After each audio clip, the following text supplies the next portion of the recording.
Bonjour à toutes et à tous, bienvenue dans notre webinaire Évaluer et prévenir le risque radon en milieu de travail.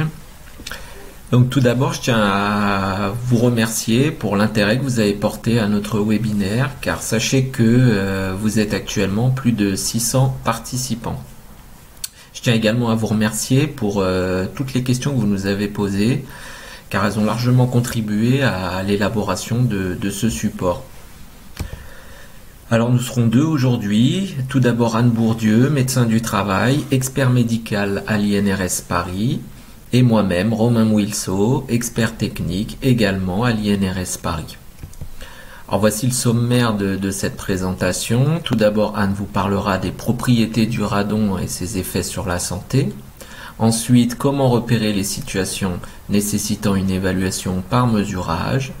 Je vous parlerai ensuite du mesurage, des moyens de prévention. Anne vous parlera des travailleurs et enfin nous achèverons ce webinaire par une série de questions-réponses basées sur les questions les plus fréquentes qui nous ont été posées et qui n'auront pas été spécifiquement traitées dans le corps de ce webinaire. Je laisse tout de suite la parole à Anne pour les propriétés du radon et les effets sur la santé. Bonjour, merci Romain, bienvenue à tous. Je suis Anne Bourdieu, médecin du travail au département médical de l'INRS.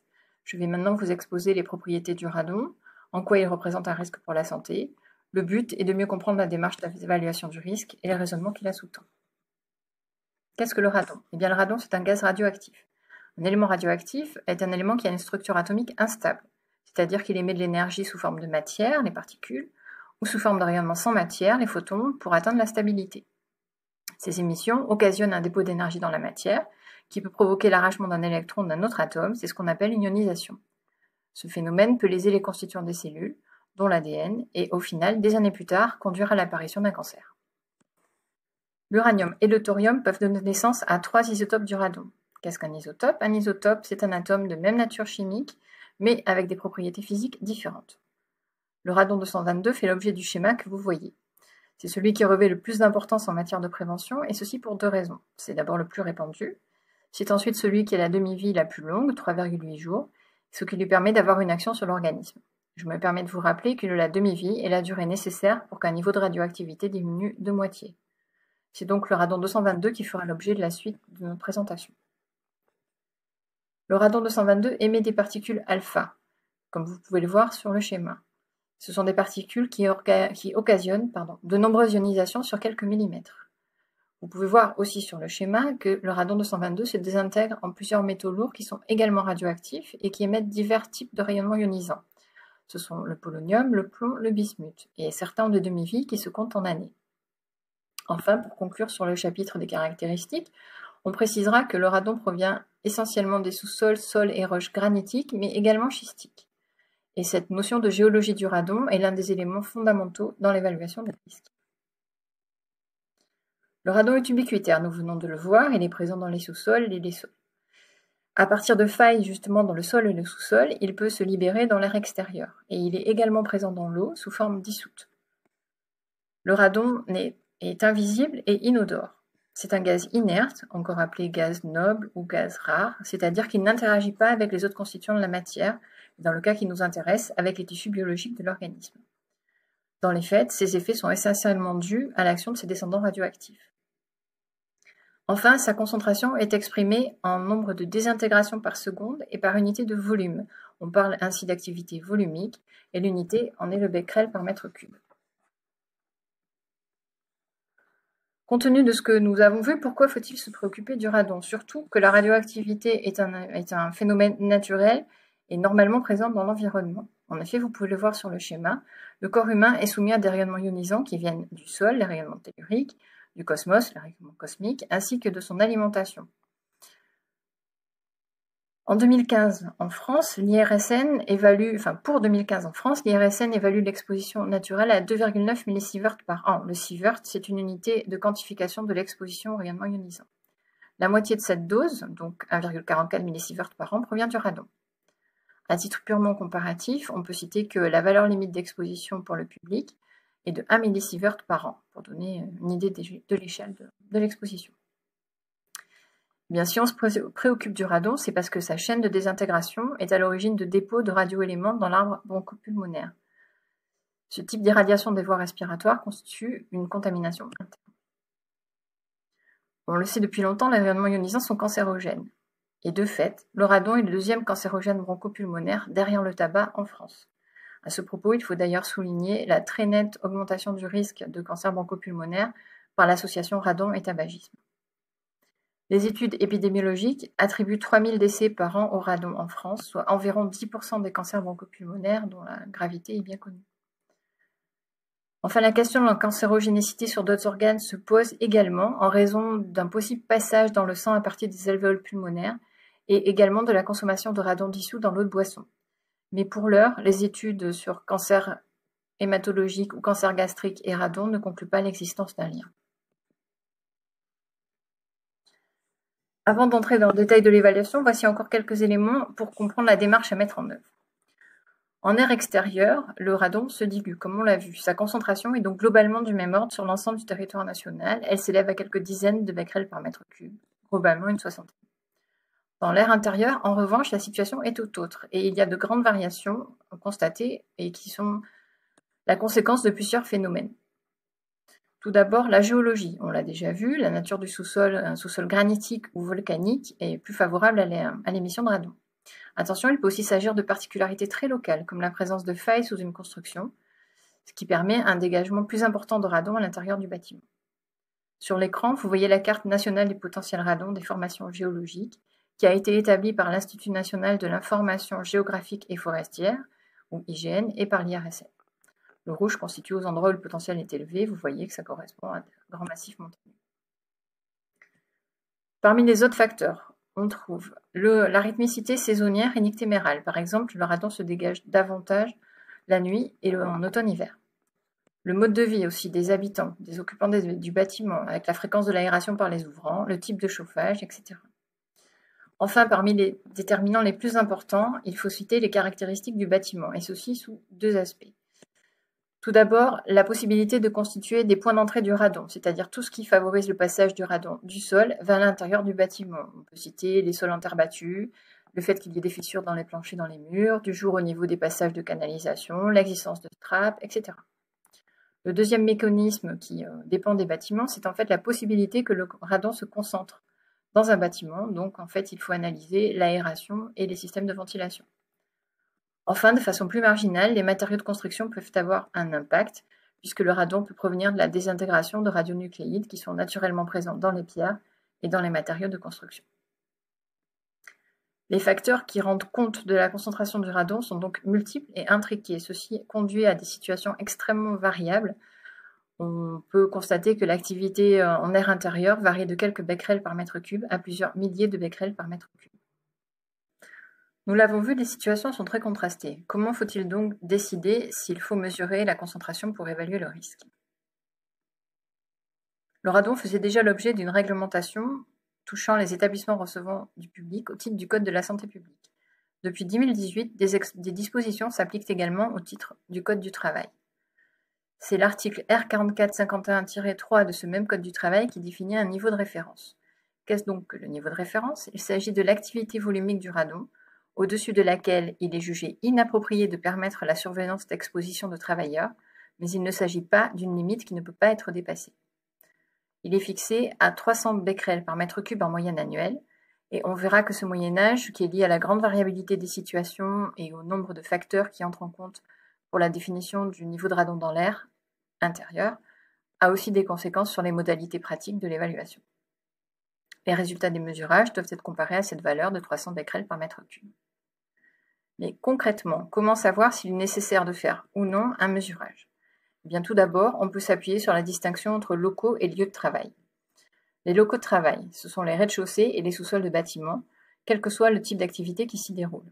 Les lieux de travail spécifiques pour le risque radon désignent au contraire des structures naturelles ou artificielles, souterraines ou enterrées. Le premier niveau d'information, ce sont les zones à potentiel radon. Un arrêté du 27 juin 2018 les détermine. Il fixe en fait la répartition des communes entre les 3 zones à potentiel radon. Le tableau à l'écran vous montre la réflexion qui a conduit au classement des communes sur ces zones. Dans les colonnes en vert et en violine, vous voyez les critères proprement géologiques, c'est-à-dire le potentiel radon des roches en sous-sol. Dans les colonnes en orange, vous voyez les informations croisées entre les formations géologiques et l'emprise de ces formations sur le territoire des communes concernées. C'est ainsi qu'ont été définies les 3 zones à potentiel radon. La zone 1, qui est dite à potentiel radon faible. La zone 2, également à potentiel radon faible, mais des facteurs géologiques particuliers peuvent faciliter le transfert vers les bâtiments, par exemple les failles, les sources hydrothermales, etc. Et la zone 3, enfin, qui est à potentiel radon significatif. Voici la carte interactive des zones à potentiel radon des communes, accessible sur le site de l'IRSN. Vous voyez le lien qui figure au bas de la slide.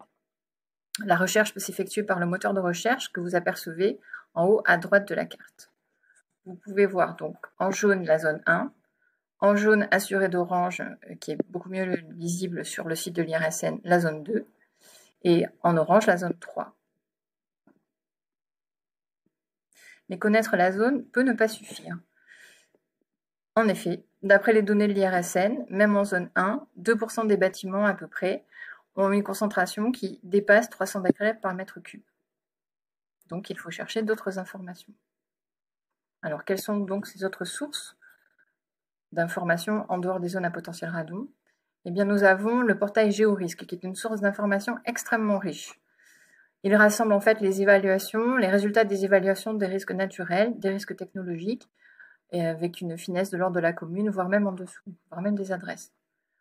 On y trouve par exemple des cartographies des cavités souterraines, quelles que soient leurs origines, quelle que soit leur nature, une cartographie des pollutions des sols, des anciens sites industriels et aussi des installations toujours en exploitation. Il y a aussi la base de données du programme MIMOSA pour mémoire et impact des mines d'uranium, synthèse et archives. Comme son nom l'indique, elle est ciblée sur le recensement des anciens sites miniers français d'uranium. On peut ainsi avoir accès aux données des emplacements des versas stériles, des sites de stockage de résidus, etc. Il peut être aussi utile de retracer les utilisations antérieures du terrain, par exemple s'il y a un entrepôt de résidus miniers, ou des bâtiments, par exemple un stockage de matériaux qui pouvaient comporter du radium. Un point important, c'est en fait les résultats des mesurages réalisés dans les bâtiments à proximité important parce qu'en fait, il ne peut être utilisé que pour poser une indication de mesurage et non pas pour réfuter la réalisation d'un mesurage. Les caractéristiques de la ventilation, on l'a vu, on le verra encore, c'est un facteur majeur dans le fait que le radon puisse s'accumuler ou pas dans un espace clos. Il faut être prudent avec les labels et certifications car le cahier des charges est disparate. Il ne donne pas une certitude systématique sur les performances de la ventilation et encore moins sur le fait que le radon a été pris en compte dès la conception du bâtiment. Dernier élément fait dans la réflexion, les résultats de mesurage qui ont déjà été réalisés dans les locaux, par exemple au titre du Code de la santé publique, si le local de travail est situé dans un établissement recevant du public. Mais attention, là encore, il faut que les établissements où les emplacements où les mesurages ont été réalisés correspondent à des postes de travail. Alors sur un plan plus opérationnel, quels éléments doivent attirer l'attention et faire plutôt pencher vers une décision de mesurage? Bien, les locaux confinés, vous l'avez compris, là où il y a peu de passages ou les locaux qui sont rarement occupés, la présence d'un sol en terre battue, les locaux qui sont volontairement maintenus en dépression, par exemple dans des laboratoires, des locaux où il y a des sources de chaleur, parce que ça occasionne un tirage thermique, des locaux où il y a beaucoup de des passages de multiples gaines techniques, des locaux où il peut y avoir une présence d'eau souterraine, etc. On peut aussi réfléchir plutôt en termes d'usage et d'utilisation. Par exemple, rester attentif sur les locaux techniques, les chaufferies, les buanderies, les salles d'archives, etc. De la façon la plus pragmatique possible, synthétique, mais en n'étant évidemment pas exhaustif, on peut proposer un schéma de réflexion par zone. En zone 1, on recherche des informations sur les caractéristiques techniques qui peuvent favoriser l'entrée et ou la concentration du radon. On peut aussi rechercher les résultats des mesurages antérieurs, le cas échéant. En zone 2, on recherche les facteurs géologiques locaux au niveau de la commune, par exemple avec le portail GeoRisque ou la reconstitution de l'historique des bâtiments et des sites. Et en zone 3, on peut tenir un raisonnement en miroir, c'est-à-dire on mesure, sauf si on a des éléments qui permettent d'affirmer que cela n'a pas d'utilité parce qu'on est sûr que le niveau de référence est respecté. Mais attention, les conditions de mesurage doivent être similaires si on se réfère à un résultat qui est déjà connu. Nous avons vu une démarche pour les locaux de travail, autrement dit, je vous le rappelle, rez-de-chaussée et sous-sol de bâtiment. Quel raisonnement peut-on adopter pour un lieu de travail qui est un milieu souterrain ou enterré, naturel ou artificiel? En préambule, il faut souligner que la liste sera fixée par un arrêté. Le principal élément de réflexion est là encore l'analyse de la ventilation, de ses caractéristiques et de ses performances. Pour les lieux, on pourra séparer les cavités naturelles, par exemple les grottes et les cavités dans le sol, et les cavités artificielles d'origine humaine. On peut penser aux mines, aux caves, aux ouvrages de génie civil, tunnels, souterrains, galeries, etc. On peut aussi évaluer les situations en raisonnant en secteur d'activité pour rester vigilant sur les activités agricoles, par exemple, avec les caves viticoles, les champignonnières, sur les activités touristiques, avec les grottes à vocation culturelle, sur le thermalisme, en fait, ou également en raison des sources d'eau souterraines. Je repasse maintenant la parole à Romain qui va entrer dans le détail concret de la pratique des mesurages. Merci Anne pour cette première partie. Je vais maintenant moi vous parler du mesurage. Alors tout d'abord, sachez que l'automesurage est possible. Ce qu'on entend par là, c'est que l'employeur a la possibilité de réaliser lui-même sa campagne de mesure sans forcément faire appel à un organisme extérieur. Il peut pour cela s'appuyer sur le préventeur interne de l'entreprise, donc soit le salarié compétent, soit le conseiller en radioprotection s'il en a désigné un par ailleurs. Pour ça, il doit se munir de dispositifs de mesure intégrés du radon. Il existe plusieurs sortes de ces dispositifs, mais les deux principaux sont les détecteurs solides de traces nucléaires, donc DSTN, fermés et ouverts, sachant que les DSTN ouverts sont réservés plutôt aux mesures dans le cadre de bâtiments tertiaires parce qu'ils sont soumis à l'influence de l'humidité, de l'empoussièrement, etc. Et que donc il est d'une manière générale recommandé d'utiliser des DSTN fermés. Ce qui est important, c'est que ces détecteurs doivent être analysés par un laboratoire accrédité. La liste des laboratoires accrédités, vous pourrez la retrouver sur le site de l'INRS et également sur le site de l'IRSN. Ces détecteurs sont livrés avec une notice d'utilisation. Il est important de s'y fier parce que c'est dans cette notice que l'on va retrouver toutes les préconisations liées à la traçabilité notamment, puisque chaque détecteur a un numéro propre. Il sera associé donc à un lieu de mesure. Il faudra bien consigner la date et l'heure de pose et de dépose, parce que c'est sur la base de ces éléments qu'est calculée la valeur en moyenne annuelle. On peut également se faire accompagner ou aider par la CARSAT locale ou par un organisme extérieur. Alors, quelles sont les modalités de ce mesurage? Sachez qu'un guide pratique de la prévention du risque radon a été édité par la DGT et vous retrouverez en annexe 1 l'ensemble de ces modalités détaillées. On va quand même prendre quelques exemples. Exemple numéro 1, sur des locaux dans un bâtiment. Tout d'abord, il faut que cette campagne de mesure soit réalisée pendant les périodes de présence. Que ces dosimètres soient déposés minimum 2 à 3 mois, de préférence en période hivernale ou de chauffage, parce qu'il s'agit des périodes durant lesquelles on ouvre moins les fenêtres, donc l'aération naturelle se fait moins, et d'autre part, la différence de température entre le sous-sol et l'espace occupé est telle que on crée naturellement une forme de dépression qui va avoir tendance à aspirer plus favorablement, enfin plus fortement le radon. Il est nécessaire donc d'identifier les fameux locaux spécifiques que vous avez vus précédemment, donc les locaux confinés, peu occupés, ou dans lesquels sont présentes des sources de chaleur, pour y mettre un DSTN. Autrement, il est recommandé de mettre un DSTN tous les 200 mètres carrés et au moins 2 détecteurs si l'établissement a une surface inférieure à 200 mètres carrés. Il est nécessaire dans ces locaux de positionner les détecteurs au plus près des postes de travail. Deuxième exemple, pour le cas des lieux spécifiques en milieu souterrain, toujours en période de présence, notamment lorsqu'il s'agit d'activités saisonnières, minimum 2 mois, sachant que si l'activité a lieu toute l'année, la spécificité c'est que ces mesures doivent être réalisées en période hivernale et en période estivale. Tout simplement parce que dans ces lieux spécifiques souterrains, ils sont très fortement sujets à variations liées aux conditions atmosphériques et que de ce fait, on n'est pas toujours dans les pires conditions de concentration en hiver, comme c'est le cas pour les locaux au sein des bâtiments. En fonction de ces résultats, on conservera la valeur moyenne entre les deux pour la pour la comparer au niveau de référence. Il est recommandé de mettre un DSTN dans chaque cavité et tous les 200 mètres carrés dans les grandes cavités et tous les 500 mètres dans les galeries, tunnels. Quelles actions suite au mesurage? Alors si toutes les mesures sont inférieures à 300 becquerels par mètre cube, alors on est fin des obligations réglementaires spécifiques liées au radon. En revanche, je rappelle que conformément aux principes généraux de la radioprotection, et le principe d'optimisation veut que l'on diminue le plus bas que raisonnablement possible le niveau d'exposition. Ce qui veut dire que de toute façon, ça ne nous empêche pas d'appliquer les règles simples que sont l'aération, la vérification d'efficacité des moyens mis en place, etc. de façon à limiter au maximum le niveau de radon dans les locaux. Si un résultat de mesure est supérieur à 300, à ce moment-là, on a l'obligation de mettre en place des mesures de prévention. Ces mesures, elles sont faites selon deux axes. Premièrement, le renouvellement de l'air intérieur, visant à diluer au maximum le radon présent. Et l'autre, c'est l'étanchéité des bâtiments vis-à-vis des points d'entrée. L'objectif, effectivement, est de limiter, voire empêcher le radon de rentrer dans l'espace intérieur. Une deuxième campagne de mesure devra être menée à l'issue des actions pour vérifier leur efficacité. Et cette campagne doit être menée dans les mêmes conditions que la première.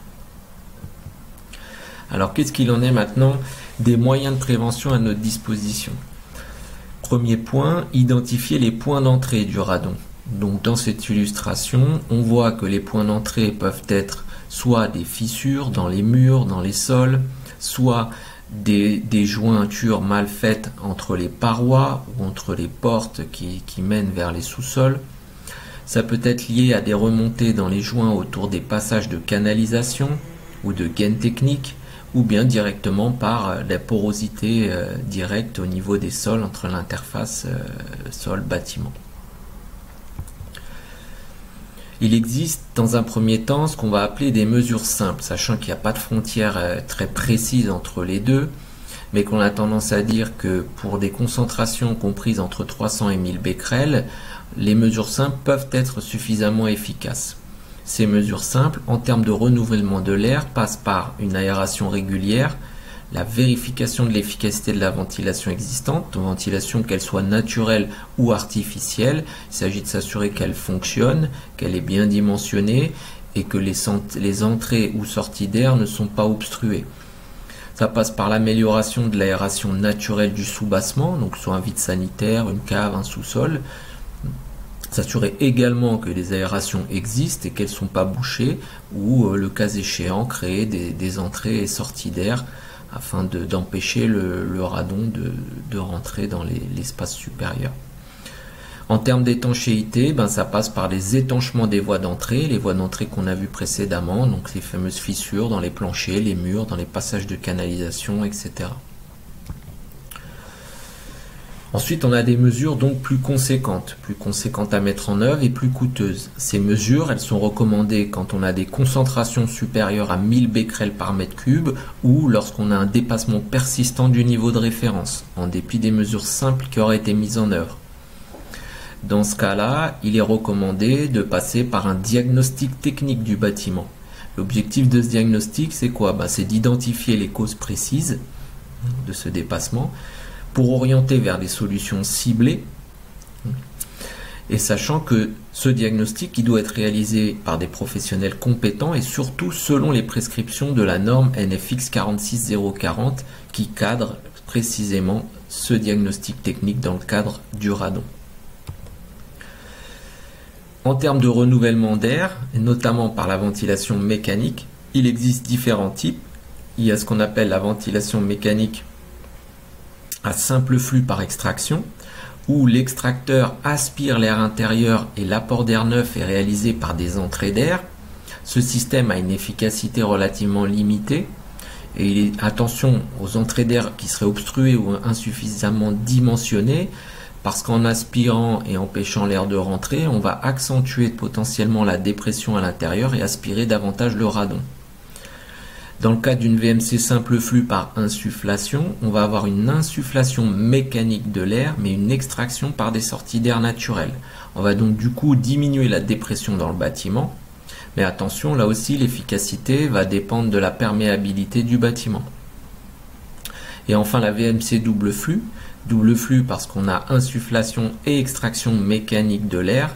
Ce type de dispositif permet, tout en renouvelant l'air à l'intérieur, de s'opposer à la dépression naturelle et du coup limiter l'entrée du radon par aspiration. La ventilation double flux est donc efficace, mais attention à l'équilibrage entre les flux d'entrée et sortie et la gestion donc de la surpression et la dépression dans le bâtiment. En termes d'étanchéité vis-à-vis des points d'entrée, ça va passer par le traitement des interfaces sol-bâtiment pour les sols en terre battue et pour les planchers et les murs enterrés à l'aide par exemple de membranes spécifiques anti-radon, ou par la mise en place d'un système de dépressurisation des sols, donc une mise en dépression du soubassement, qui vient capter en quelque sorte le radon à la source et l'extraire directement dans l'air extérieur, dans lequel il va pouvoir se diluer rapidement. Sachant que ces systèmes sont donc très efficaces, mais également très coûteux, et notamment lorsqu'ils sont mis en œuvre après construction d'un établissement. Que faire si, en dépit des mesures, la deuxième campagne de mesurage montre que je dépasse toujours les 300 becquerels par mètre cube? Tout d'abord, j'ai l'obligation de communiquer mes résultats à l'IRSN. Deuxièmement, je vais me poser la question de l'existence d'une zone radon. L'objectif là, c'est d'évaluer cette fois-ci non plus la concentration, mais la dose qui serait susceptible d'être reçue sur 12 mois par un travailleur. Plus est par un travailleur qui occuperait les locaux à temps plein, soit 2000 heures par an. Pour estimer la dose susceptible d'être reçue par le travailleur, on va appliquer un coefficient de dose, on verra juste après, qui dépend du lieu de travail.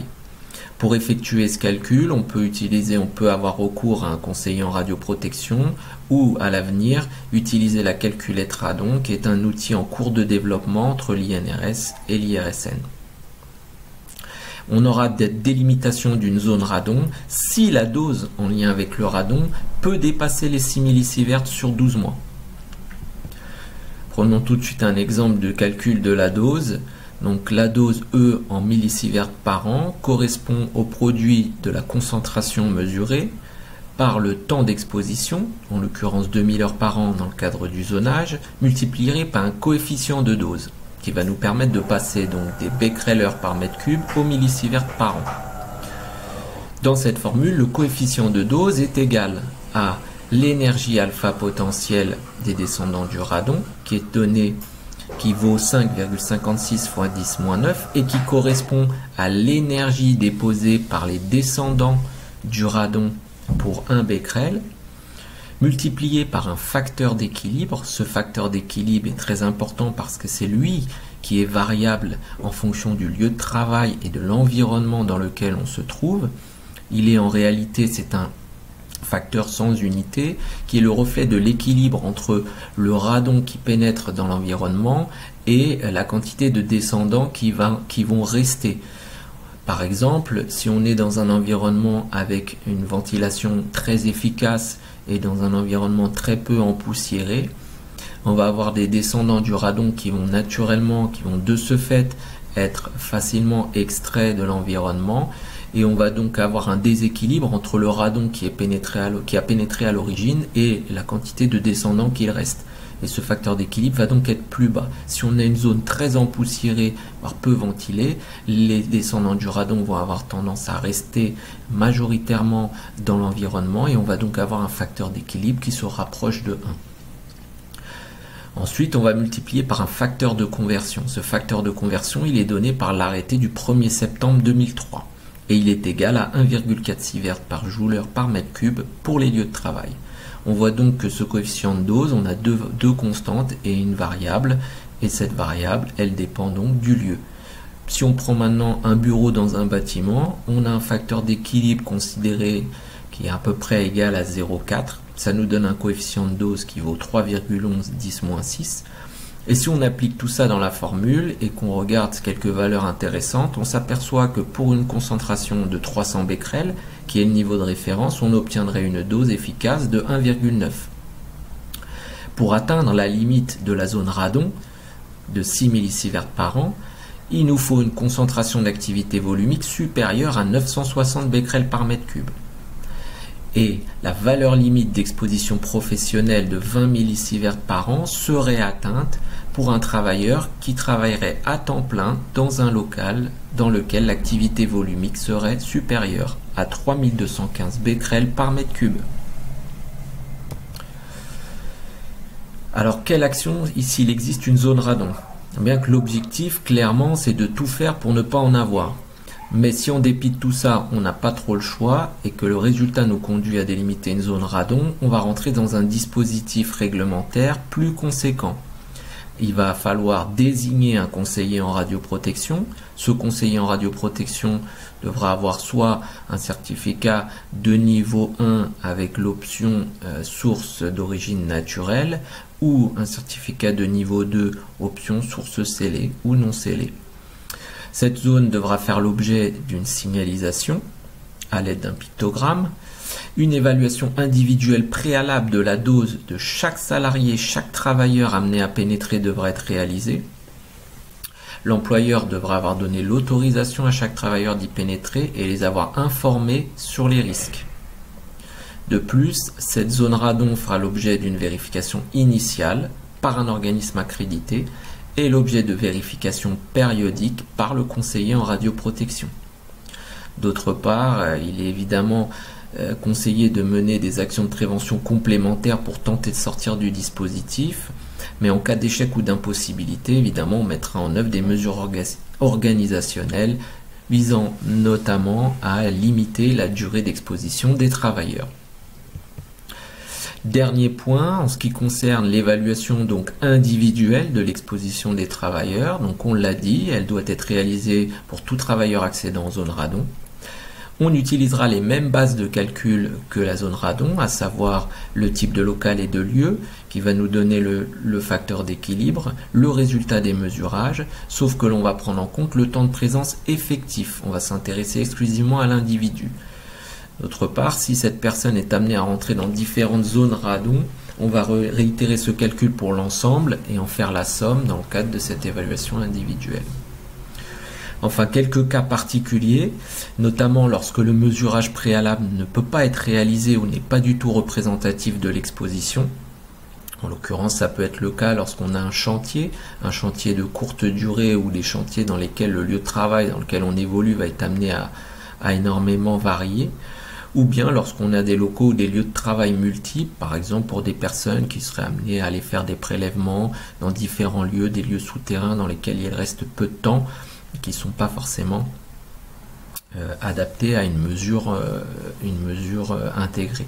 Dans ces cas-là, on va utiliser ce qu'on appelle des dosimètres électroniques à lecture directe qui vont nous permettre soit d'enregistrer en continu et d'adapter par exemple la ventilation de façon à s'assurer que le niveau de référence n'est pas dépassé, soit servir de dosimètre d'alerte lorsqu'on rentre dans une zone inconnue et de faire une mesure tout de suite, d'avoir son résultat et donc soit d'aérer, de ventiler l'espace avant d'y pénétrer ou alors de pouvoir gérer en quelque sorte le temps de l'intervention pour qu'il soit le plus court possible. Voilà, j'en ai fini pour cette partie. Je redonne la parole à Anne qui va vous parler des travailleurs. Merci Romain. Les mesures à l'attention des travailleurs constituent la dernière phase dans la prévention des risques liés à l'exposition au radon. Quelles sont-elles? Eh bien, tout d'abord, il faut dire que les mesures doivent être appliquées si l'évaluation individuelle de la dose, qui tient compte du temps de présence effectif dans le local ou lieu de travail, dépasse 6 millisieverts sur 12 mois consécutifs. Un travailleur exposé au rayonnement ionisant peut être classé en catégorie A ou B en fonction du niveau d'exposition professionnelle. Mais une exposition due au seul radon n'entraîne pas un classement. En revanche, si le travailleur est exposé à d'autres sources de rayonnement ionisant, alors la dose liée à l'exposition au radon s'ajoute aux doses des autres origines. L'ensemble, le total des doses reçues ne doit pas dépasser la valeur limite d'exposition professionnelle qui est fixée à 20 millisieverts sur 12 mois pour le corps entier. Les travailleurs doivent bénéficier d'une surveillance dosimétrique individuelle. Les modalités techniques sont en fonction des conditions d'exposition, c'est-à-dire que si les conditions de mesurage sont représentatives de l'exposition du travailleur, alors la dose reçue peut être évaluée à partir de la dosimétrie d'ambiance passive qui est réalisée dans les locaux, en la rapportant à la durée de présence effective du travailleur à ce poste. Mais si un travailleur est amené à occuper plusieurs endroits, ou alors si la concentration de radon n'est pas homogène dans l'espace, alors il faut choisir un dosimètre individuel, nominatif, propre à la personne qui le porte. Enfin, plus rarement, des paramètres essentiellement radiologiques peuvent rendre nécessaire le port d'un autre type de dosimètre qui est dit EAP, pour énergie alpha potentielle. Les doses individuelles sont enregistrées dans CISERI, qui est le système d'information de la surveillance de l'exposition au rayonnement ionisant, qui est l'outil de centralisation des doses pour tous les travailleurs et qui est géré par l'IRSN. Les mesures à destination des travailleurs comportent aussi la mise en place d'un suivi individuel renforcé, également appelé CIR, en santé au travail. Ce CIR comprend une visite d'aptitude préalable à l'affectation et des visites périodiques d'aptitude qui s'effectuent tous les 4 ans au plus par le médecin du travail. Des visites d'information et de prévention, ou VIP, ont lieu dans l'intervalle, à une fréquence qui est déterminée par le médecin du travail, mais qui ne peut pas excéder 2 ans. Ces VIP peuvent être assurés par le collaborateur médecin, l'interne en santé au travail ou l'infirmier en santé au travail, tout autant que par le médecin du travail. Il n'y a pas d'examen complémentaire spécifique pour le suivi de l'exposition au radon. L'anthropogammamétrie, par exemple, n'est pas utile. Il n'y a pas non plus de protocole de surveillance, ni de recommandation de bonnes pratiques. La radiographie thoracique, par exemple, n'est pas pertinente dans la surveillance de l'exposition à des cancérogènes pulmonaires inhalés. Et à titre purement informatif, l'intérêt du scanner thoracique à basse dose dans le dépistage du cancer bronchopulmonaire dans ce type d'exposition est en cours d'évaluation. On peut également sensibiliser le travailleur au suivi post-exposition, qui est un suivi qui est mis en place en santé au travail après l'exposition, ou au suivi post-professionnel, qui est mis en place à la retraite du travailleur, et qui en fait doit être demandé à la CPM dont il relève au titre d'une exposition à des cancérogènes professionnels. Enfin, Romain vous l'a dit, l'information est un élément clé puisqu'il fait partie des conditions d'accès en zone radon. Il faut, outre le risque et les moyens de prévention, aborder la synergie tabac-radon sur le risque de cancer bronchopulmonaire. Et maintenant, je laisse à nouveau la parole à Romain qui va vous donner nos réponses à vos questions. Merci de votre attention. Merci Anne pour ces dernières précisions. Nous allons donc pouvoir passer à la partie questions-réponses. Alors, première question, quels sont les prestataires pouvant nous accompagner dans l'évaluation du risque radon? Alors, comme on l'a vu, effectivement, l'employeur se doit de réaliser son évaluation des risques. Elle passe parfois par un mesurage qu'il peut réaliser par ses propres moyens. Si l'employeur, si vous avez envie de vous faire aider par une entreprise extérieure, à ce moment-là, il est recommandé de passer par un organisme agréé par l'ASN, dans le cadre des dépistages radon, dans la réglementation ERP, soit par un organisme compétent en radioprotection, soit par un organisme vérificateur accrédité, donc les organismes qui sont accrédités pour effectuer les vérifications initiales, soit par l'IRSN.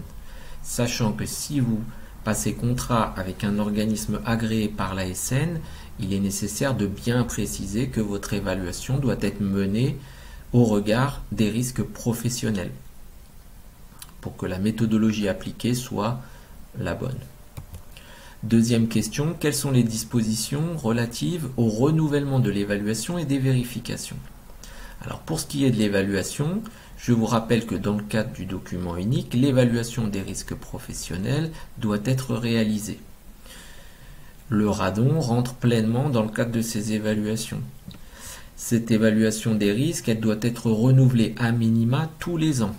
Et évidemment, entre-temps, si les conditions ont changé et qu'elles risquent d'entraîner une élévation du niveau d'exposition des travailleurs. Alors pour autant, un renouvellement à minima tous les ans de l'évaluation des risques ne veut pas dire un renouvellement des campagnes de mesurage tous les ans. L'objectif, c'est de se reposer la question, est-ce que les choses ont changé? Est-ce qu'il peut y avoir une évolution négative? Si ce n'est pas le cas, que les conditions n'ont pas changé, il suffit simplement de le retranscrire dans le document unique, mais pas nécessairement de refaire cette campagne de mesure. Pour ce qui est des vérifications, ça tombe bien, l'arrêté du 23 octobre 2020 nous apporte un certain nombre de réponses, à savoir que les zones radon doivent faire l'objet, donc on l'a vu, d'une vérification initiale par un organisme accrédité et de vérifications périodiques par le conseiller en radioprotection. Ces vérifications périodiques, elles peuvent être ponctuelles, périodiques ou en continu. Dans tous les cas, c'est l'employeur désormais qui définit les modalités et les périodicités de ces vérifications en fonction de l'évaluation des risques qu'il aura mené.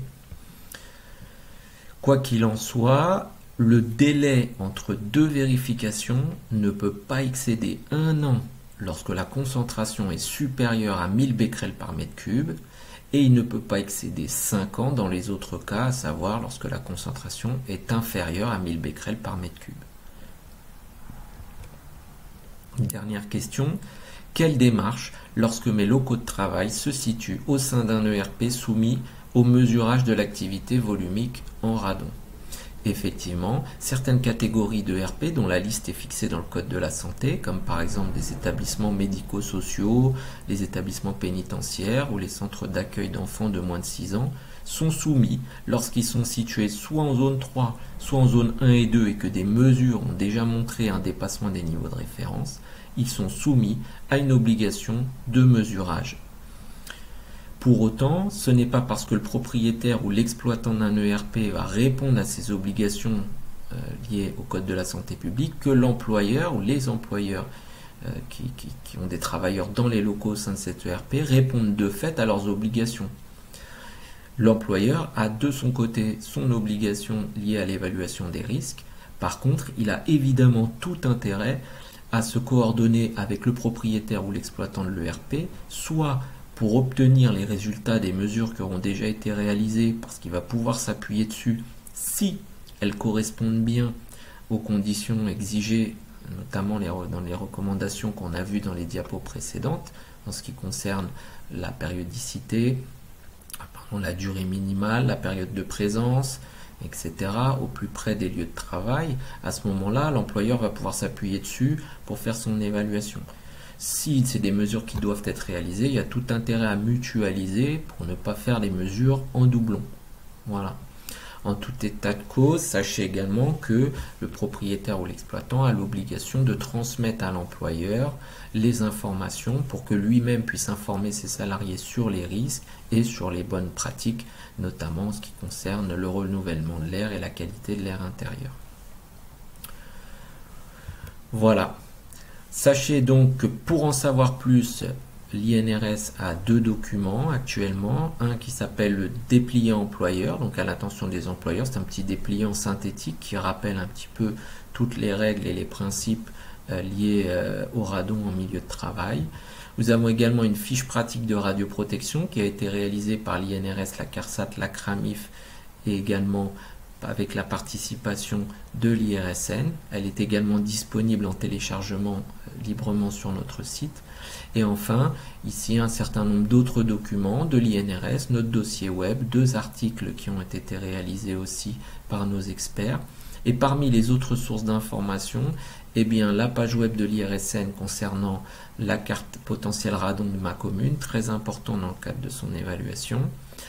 La page sur le risque radon en milieu professionnel, sur la journée d'information qui a été réalisée conjointement par l'INRS et l'IRSN en juin 2019.